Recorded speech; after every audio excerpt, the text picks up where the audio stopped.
Asai, welkom by die Pieter Toiwils veiling. Ons sopas klaar gemaak met 'n bitterlekker veiling. En ek sê vir jou, die manne kan regtig swaar. Ek kan sien die man hier lank by lyk redelik gelukkig en hy kan maar gelukkig wees. 'n Ongelooflike veiling met 'n 72 miljoen rand totaal kan hulle regtig terugkyk op 'n baie suksesvolle veiling, maar dis sonder wet hoor. dis sonder wet. Dis belangrik sonder wet.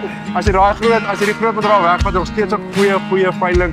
En ek dink 'n bedryf wat wys waarvan hulle gemaak is, Maar dit gaan baie goed. Ons het 'n lieflike veiling gehad. Soos jy sien, heeldag gereën hierso. Almal is positief en ek dink almal het die veiling geniet en al die diertjies wat ons uitgehaal het was baie spesiaal. Ek sê altyd op 'n veiling, jy maak jouself seer, jy gaan haal jou beste diere uit en as jy vandag gesien het, dit is 'n absolute stoetveiling en dit het baie goed gegaan, ja. Ek dink wat belangrik is en dat ons het nou mekaar gepraat is, ons het gesien hoe die ouers dit saam met hulle gekoop het. Baie gasverkopers gehad, bladsy vol gasverkopers. Ja. En niemand van hulle het teruggehou nie. Hulle almal het hulle self seer gemaak, hulle van hulle bestes verkoop. Hulle het hulle absolute trofees verkoop op hierdie veiling en dit is wat jy wil sien. En dit is wat jy wil hê as 'n verkoper. Ja. Wat ons eintlik altyd nog probeer doen is, ek sê moet altyd probeer om beter as gister te wees. En so probeer ek dit ook te verkoop aan 'n nuwe teeler. En ons gee hulle 'n platform. Jy weet daai ou wat nie sy eie veiling het of so iets nie. As hy 'n verskriklike mooi dier teel, dan is hierdie platform hierso. En ek dink dis een van ons top platforms in die land.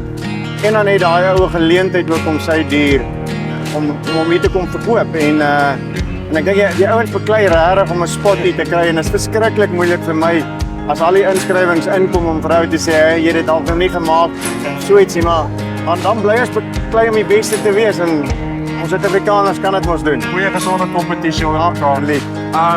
Wat ook vir my uitgestaan het is ek het oor die 400 aanlyn kopers dink ek is geregistreer vandag. Dit is iets ongelooflik. Ja.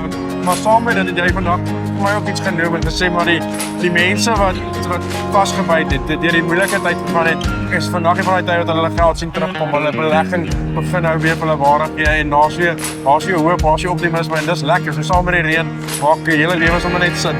Wie wat eintlik ou te klomp vertakkings en my besigheid is in mining, dis in boerdery, dis in bees, dis in blomme en dis in alles. En die groot geheim van 'n besigheid, ek bedoel, is om dinge deur te sien, jy weet, om nie te vinnig moet op te gooi nie. En ek dink die wildbedryf het ons het geleer.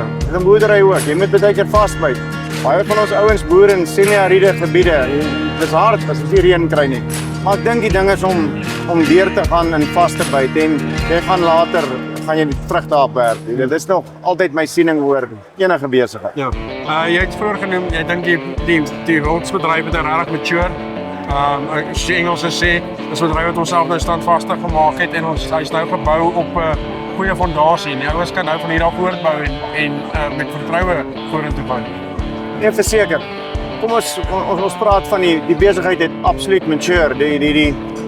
Die kunsmatigheid van die skaarstes is weg. Jy weet, ons het daai in die begin van die kleur variëteite. Jy weet, dit was 'n verskriklike skaars. Elke ou wou jy ding gehad het. Besighede, sommer klomp ouens het saamgeboer. Ek dink dit het uitgeval. Die ouens wat wil bly boer, het bly boer en het die dinge deurgesien. En dit is wat hierdie hele storie vandag as ek sê smaak. So, volgens my, die pryse was nie kunsmatig nie. Dis absoluut, die diere was dit werd geweest. Die besigheid het gemature. Ja, definitief. Laas as ons praat oor binne die mark. Ek dink baie keer mense kyk die wildsbedryf maklik mis op sy bydrae. En wat hy alles bydra en ons praat nou eers kyk van 'n wildsbedryf wat by 10 of 11% van die mark laas jaar bygedra het en dis miljoene rande. Dis regtig baie geld waarvan ons praat. Ons landbousektor is rondom 110 na 115 biljoen toe. Omset wat 'n jaar gedoen word. Die wildbedryf en dan praat ek nou van jou toerisme, jou biltong, jou slag, jou biltongjagter en dan jou wildbedryf, jou veilings is rondom 12% van ons landbou omset. So dis 'n baie groot bedryf, maar hy's baie gediversifiseerd en jy kan hom eintlik half beskou ook as 'n dollar-based investment of 'n buite-currency investment want ons het baie jagters wat ons land besoek. Ons kan nie almal groot reservate hê nie. Ons kan almal op 'n klein stukkie grond 'n lewe maak. Ja, nie net die bewaring wat saam met hierdie kom ons eintlik ongelukkig. Mense kyk ekotourisme die bewaring maklik mis en dit is so 'n belangrike deel. En in ons Suid-Afrika het ons doen, ons gaan bos toe, ons gaan see toe, ons gaan kyk diere. Ons kan nie sonder dit nie. Ja. En ek dink mense mis dit maklik wat al daai moeite is en wat daar aangaan om dit moontlik te maak. Maar ja, van my kant af baie geluk, ongelooflik geluk en Nee, maar baie dankie vir wat julle vir die bedryf doen. Baie dankie dat julle kom kuier het in die reën en dit is so deurseker. Waardeer. As hy maak seker as hy nie hierdie jaar hier was nie, dat jy oor 2 jaar is, want hulle het dit elke 2 jaar veiling, maar daar is nog blykbaar 20 ander veilings, 21 ander veilings wat definitief nie beter gaan doen as hierdie jaar, want ons het goed afgeskop. Tot 'n volgende keer, totsiens.